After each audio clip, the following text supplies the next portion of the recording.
లేదు. జనాలు లేచి గంతులు వేస్తున్నారు.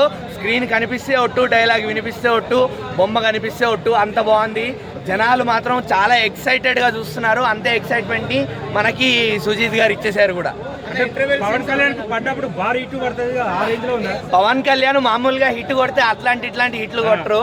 ఒక అర్ధారింటికి దారి చూసాం, గబ్బర్ సింగ్ చూసాం, మొత్తం బ్రేక్లే. ఇప్పుడు కూడా ఇండస్ట్రీ షేక్లే, బ్రేకులు కాదు, ఇండస్ట్రీ షేక్లే. ఓజీతో ఓజీ అంతే. ఫైర్ స్టామ్ లోపల తగలేడిపోతున్నాయి అన్న, ఫైర్ స్టామ్తో లోపల తగలేడిపోతున్నాయి. అంతా అట్లా ఉంది సినిమా. మామూలుగా కాదు. మీరు యానిమల్ మర్చిపోండి, అర్జున్ రెడ్డి మర్చిపోండి, మీరు ఏమేమి సినిమాలు చూసారు చెప్పండి వైలెన్స్వి, అవన్నీ మర్చిపోండి. వైలెన్స్ కాదు, మీరు Pawan Kalyan OG OG OG OG OG అంతే. ఇంతకు మించి ఏం లేదు. అది హిట్ అంటావా అంటే జనాలు ఇప్పుడు నన్ను కొడతారు. నేను కూడా ఏం చేస్తానో తెలీదు. హిట్టే అన్న ఆబ్వియస్లీ. జనాలు హిట్ చేయాల్సిన అవసరం లేదు ఈ సినిమాని.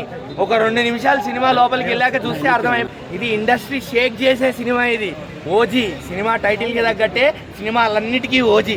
స్టార్స్ అందరికీ స్టార్ సినిమాలకి ఓజీకి మీరు ఈ తెలుగు ఇండస్ట్రీలో మీరు ఓజీ ఏ ఆస్పెక్ట్లో అనుకుంటారో అన్నిటికీ ఓజీ ఇదే ఆన్సర్. సుజీత్ సాహో దెబ్బతో, అసలు సాహో తర్వాత ఇంత గ్యాప్ తీసుకొని పెద్ద స్టార్తో, ఓజీ స్టార్తో, పవన్ కళ్యాణ్ గారితో, పవర్ స్టార్ గారితో powerful cinema, power packed powerful fire storm cinema తీసుకొని వచ్చారు. అంత సినిమా మాత్రం వేరే లెవెల్ క్రేజ్లో ఉంది సినిమా. ఫైర్ స్టామ్ అనేది మామూలుగా లేని సినిమా మాత్రం అంత బాగుంది. ఓజీ అన్న అంతే. ఓజీ అంటే ఏంది?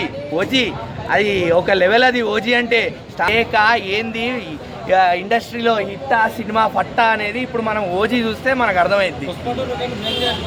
పుష్ప 2 కాదన్నా, మీరు బాహుబలి, పుష్ప 2, అర్జున్ రెడ్డి, యానిమల్ ఇవన్నీ పక్కన పెట్టేయండి. ఇప్పుడు నుంచి రికార్డ్స్ అంటే ఓజీ ముందు, ఓజీ తర్వాత. సినిమాలంటే ఓజీ ముందు, ఓజీ తర్వాత. పవన్ కళ్యాణ్ ఎవరు అంటే ఓజీ అంతే. అంతకు మించి ఇంకో మాట ఉండదు.